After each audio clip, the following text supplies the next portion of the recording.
홍콩의 라이킹이라는 아파트는 정부에서 소유한 서민 임대 아파트로 총 7개 동에 4,600가구가 거주하고 있었습니다.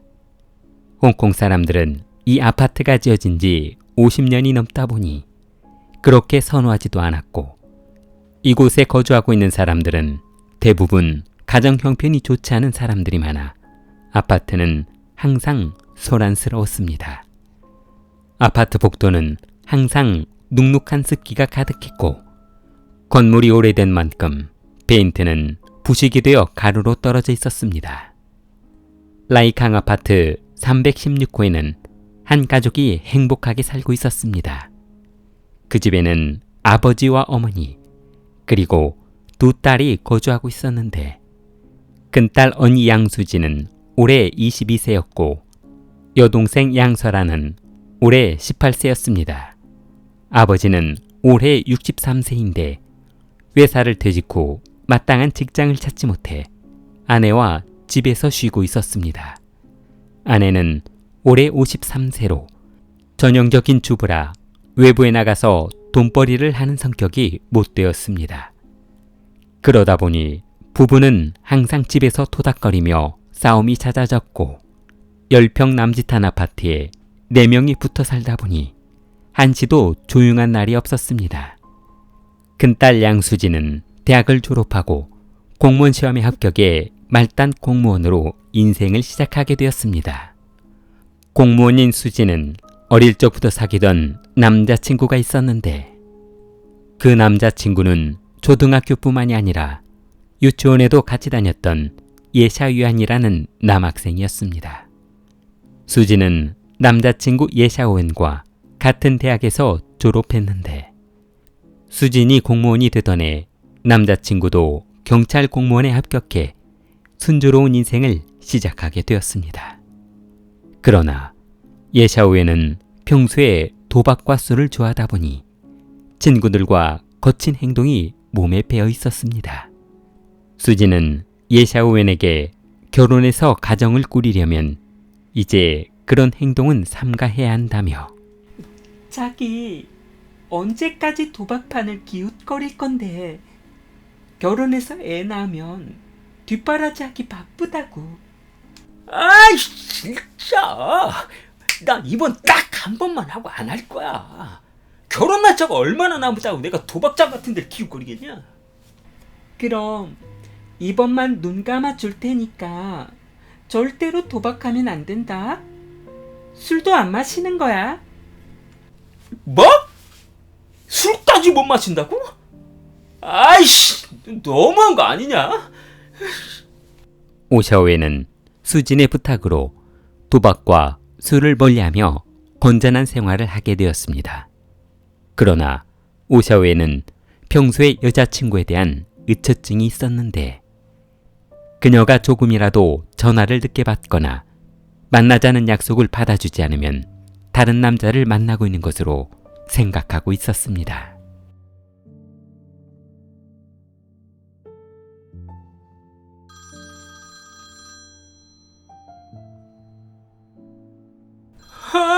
나 이게 미쳤나. 전화 10통 할 때까지 전화를 안 받는다고? 아이씨 내가 회사로 쫓아가 봐야 정신을 차린다 이거지? 그날 오후 예샤오에는 퇴근 후 그녀의 직장 앞에 숨어 양수진이 건물 밖으로 나오기만을 기다렸습니다. 잠시 후 직원들이 하나둘씩 버스 정류장 쪽으로 걸어가자 수진이 나오는 모습을 지켜보고 있던 예샤오에는, 야! 너 죽고 싶어?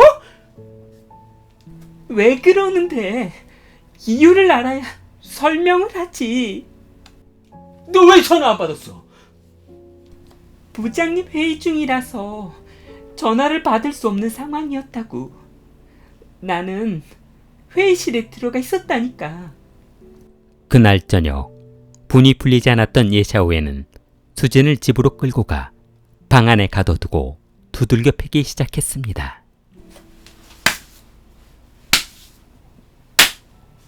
솔직히 말해봐. 그 시간에 어떤 남하고 그 짓거리 했지? 말해보라고. 오해야. 오해라고. 회사에서 무슨 짓을 한다는 거야? 이거 봐라. 야, 너 엊그제도 다른 놈하고 여관 갔지? 내가 모를 줄 알았어? 그래서 좋았냐?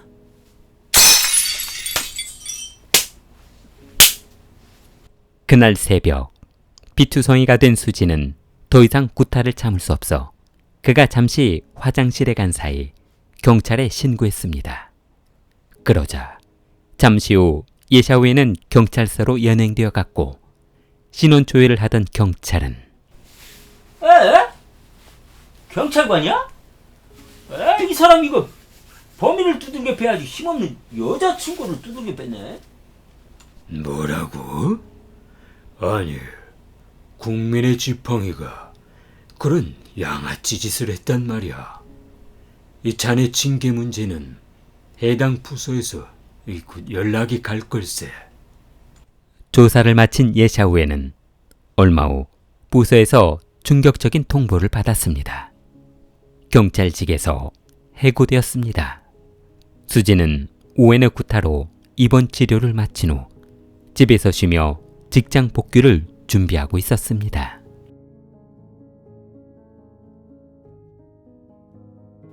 오샤오에는 경찰에서 해고된 후 호텔 경비원에 취직했습니다. 그는 수진에게 이전에 있었던 실수는 2번 다시 하지 않겠다고 했는데 수진아! 나는 네가 도박도 끊으라고 해서 끊었잖아. 그리고 담배도 끊으라고 해서 끊었지. 나는 여지껏 내가 시키는 일이란 일은 다 뭐든 다 했다고 살았단 말이야. 그런데 그깟 실수 한 번 했다고 나를 이렇게 비참하게 만들 수 있는 거냐? 나는 더 이상 할 말이 없으니까 앞으로는 연락 안 했으면 좋겠어. 야, 너 나 같은 남자 놓치면 평생 후회한다. 두고 봐. 1983년 10월 수진의 아버지가 젊은 나이에 지병으로 돌아가시자 집안에는 어머니와 수진 그리고 여동생 설한만 남게 되었습니다. 장례식에는 아버지 죽음을 애도하기 위해 찾아온 지인들이 많았는데 수진이 한참 손님들과 대화하고 있던 그때 아버지는 전국에 가서도 너를 보살피실 거야. 내가 아버지 마지막 가시는 길까지 같이 해드릴게. 걱정하지 마. 뭐? 그러지 않아도 되는데. 수진은 집안에 남자가 없는 관계로 예샤오웬과 친구들이 장례식장에서 힘든 일을 도와주자 이전에 오웬과의 아팠던 상처가 치료되는 듯 했습니다. 저 밥이라도 먹고 가. 수지는 오웬 덕분에 아버지 장례를 무사히 마치게 되자 다시 이전처럼 연인관계로 지내기로 했습니다. 오웬은 수진의 집에 아버지가 없는 관계로 물건 나르는 일이나 힘든 일은 모두 맡아 하게 되었습니다. 그러나 그녀의 어머니는 오웬이 이전에 딸을 폭행한 전력이 있어 딸이 오웬과 사귀는 것을 별로 탐탁지 않게 생각하고 있었는데 자기야, 그러지 말고 참에 나 너네 집에 들어와서 살까? 계속 이렇게 내가 들락거리고 이렇게 사는 것보다 차라리 여기서 내가 살면서 일 도와주고 그러는 게 낫지 않겠어? 그래. 그것도 나쁜 방법은 아닌 것 같다. 그럼 내일 당장 짐 싸서 올 테니까 방 깨끗하게 지어놓고 있어. 드디어 우리 신혼살림을 시작하게 됐으니까 말이야. 아이 참. 자기도. 다음날 오전 라이킹 아파트 316호에는 집 나르는 소리로 한참 시끄러웠습니다.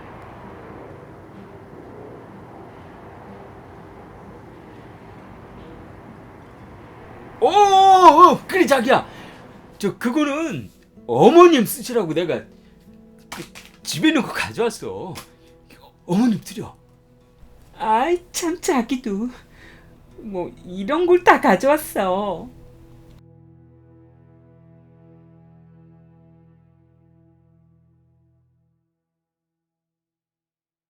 오웬이 수진과 동거하자 두 사람의 행복은 말할 것도 없었지만 그들로 인해 불편해하는 사람도 있었습니다. 바로 수진의 여동생 설안이었습니다. 그녀는 올해 19살로 대학 입시를 앞둔 고등학교 3학년 학생이었습니다. 그러나 신혼살림을 차린 오웬은 매일 밤마다 여자친구 수진과 관계를 하느라 요란스러운 소리를 냈고 한참 공부하고 있던 여동생 설아는 그런 소음이 고통스러울 뿐이었습니다. 그러던 어느 날 설아는 더 이상 참지 못하고 방문을 박차고 들어갔는데 도저히 못 들어주겠다. 그 짓거리 하려면 여권방을 잡으시던가 호텔방을 가시던가. 왜 남의 집에 와서 그 짓거리를 하고 지랄인데. 수진은 두 사람 사이를 가로막으며 너 오빠한테 무슨 말버릇이야? 너도 저놈하고 같이 지냈더니 슬슬 미쳐가는구나. 정신 차리라고. 그때 설안이 수진에게 대드는 모습을 보자 참지 못한 예샤오웬이 설안의 따귀를 때려버렸습니다. 이런 포르장머리 없는 것이. 야, 어디 선이한테 대들고 지랄이야? 뒤지게 한번 맞아봐야 정신 차릴래? 아이, 고3이라고 오냐오냐 해줬더니 이게 배는 게 없어? 그래, 어디 때려보시던가. 때려보시던가. 설안은 머리를 오웬의 턱 밑으로 밀어넣으며 왜? 큰 소리 칠 때는 자신 있어도 때릴 자신은 없나 보지? 그때 참지 못한 오웬은 주먹으로 설안의 얼굴을 내려쳤습니다.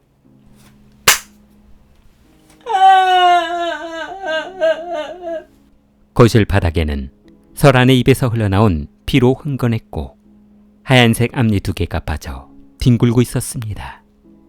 1983년 12월 수지는 오웬이 여동생을 구타하는 모습을 지켜보고 다시 한번 이별을 결심했습니다.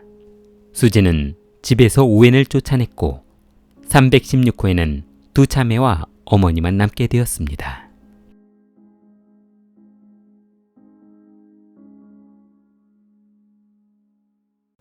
(1984년 5월 5일) 오후 집안에 있던 어머니는 의문의 전화를 한 통 받았습니다. 그러나 전화기에서는 아무 소리도 들리지 않았는데 여보세요? 여보세요? 전화를 했으면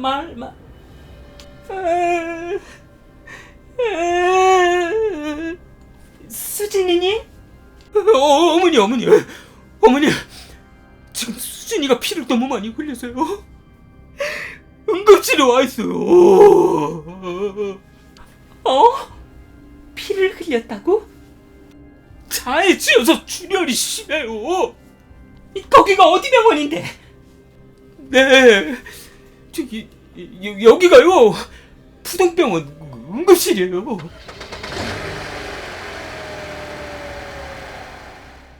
어머니는 딸이 응급실에 있다는 전화를 받고 황급히 병원으로 달려왔습니다. 여기 양수진이라고. 어머니는 응급실에 수진이라는 응급 환자를 찾는다고 했으나 병상 어느 곳에서도 수진은 보이지 않았습니다. 뭐야? 수진이가 없잖아. 그때 어머니는 뭔가 잘못되고 있다는 생각에 뒷목이 조여오는 듯 했습니다. 예샤오웬, 이놈을 그냥...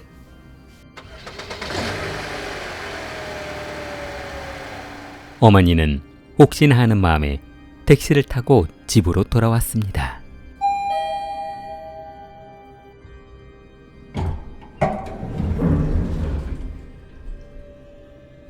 현관문 열리는 소리가 집안에 울려 퍼지고 오샤오에는 박수를 치며 큰 소리로 웃었습니다.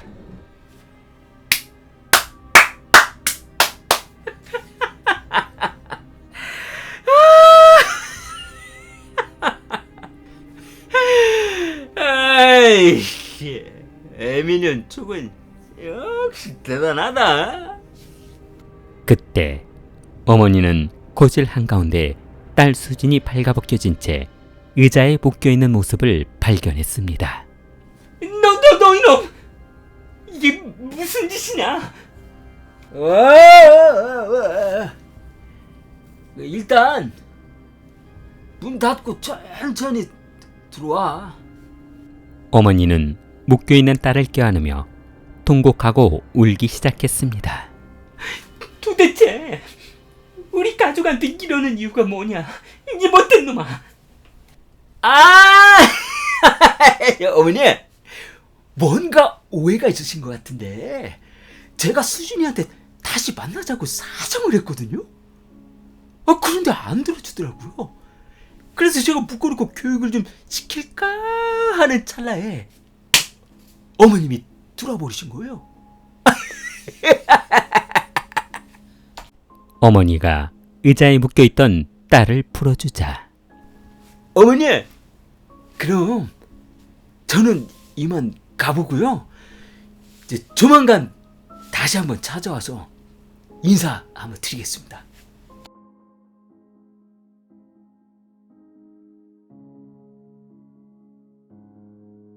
오웬이 돌아가고 3일 후인 1984년 5월 8일 저녁 5시 30분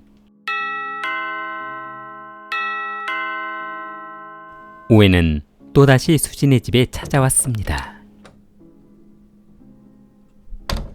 아니, 자네가 여긴 어떤 일인가? 내 딸을 그렇게 만들어 놓고 무슨 낯으로 이 집에 다시 오는가 말이야?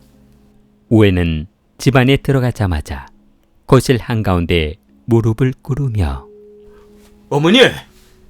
어머니, 제가 잘못했습니다. 이번 한 번만 용서를 해주시면 절대로 이런 일이 없도록 하겠습니다. 당장 나가게. 여기가 어디라고 들어오는 게야? 수진이 오기 전에 당장 나가. 수진이가 집에 없나요? 쓸데없는 소리 하지 말고 당장 이 집에서 꺼지게. 경찰 부르기 전에. 결국 방 안에서 숨죽이며 이 광경을 지켜보고 있던 여동생 설아는 경찰에 신고했고 경찰은 20분 만에 출동해 오웬을 끄집어냈습니다. 아니, 지금 뭐 하시는 겁니까? 이것도 다 정신적인 폭행 행위입니다. 어서 돌아가세요. 잠시만요. 봐요. 오해가 있으신 것 같은데요. 우리는 결혼할 사이인데 혼수 문제로 잠깐 말다툼을 한 겁니다. 저는 바로 갈게요. 아, 그러셨구나. 그럼 화 푸시고 저희는 이만 가보겠습니다. 그러나 경찰이 돌아가자 오웬은 태도가 급변하며 주먹으로 방문을 두드렸습니다. 나와, 이씨! 야, 나오라고! 수진이하고 결혼 수락해줄 거야, 말 거야? 만약 안 해주면 이 자리에서 너희도 싹 죽여버리고 나도 죽는 거야. 알았어? 어머니는 경찰을 불러도 사태가 진정되지 않자 오웬의 어머니에게 전화를 걸었습니다. 저녁 7시 30분 오웬의 부모가 수진의 집에 도착하자 너 이놈아, 너 이게 제정신이냐 이놈아? 이거 뭐 하는 짓이냐? 야, 이 동네 창피해서 이거 살 수가 있나? 오웬의 아버지가 오웬의 목덜미를 잡고 집 밖으로 끄집어내려 하자 그때 갑자기 오웬이 주방으로 달려가 식칼을 꺼내 들었습니다. 그리고 한 손으로 수진의 어머니 목을 조이며 식칼을 목에 들이댔습니다. 문 열어! 문 열라고! 안 열면 네 엄마 죽여버릴 거야! 절대 열지 마. 열면 이놈이 둘 다 죽일 거야. 애야, 절대 열지 마. 엄마.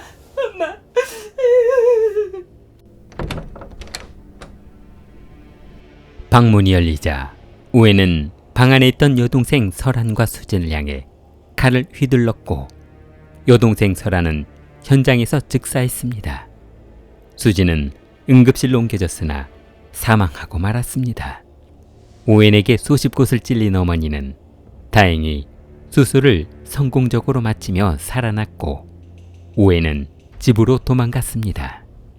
현장에서 아들이 사람을 살해하는 모습을 지켜본 우엔의 부모는 너무 큰 정신적 충격을 받아 쓰러지고 말았고 우엔은 집에 숨어있다 검거되었습니다.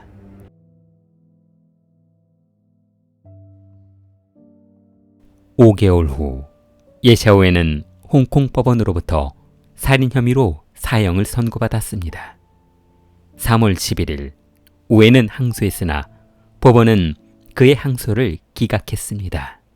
우에는 처음부터 수진의 집에 들어갈 때 전 가족을 살해할 목적이었고 그가 범행 도구로 사용할 칼도 수진의 집 주방에서 가져온 칼이 아니라 처음부터 옷 속에 숨겨갔던 흉기였다며 증거를 제시했습니다.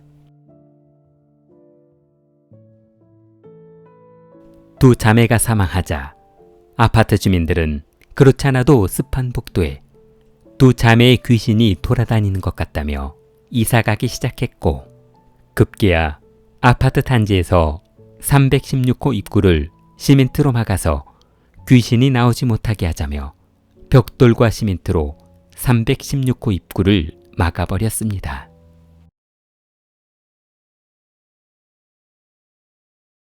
길리를 사랑하는 마음을 좋아요와 구독으로 표현해보세요. 길리였습니다.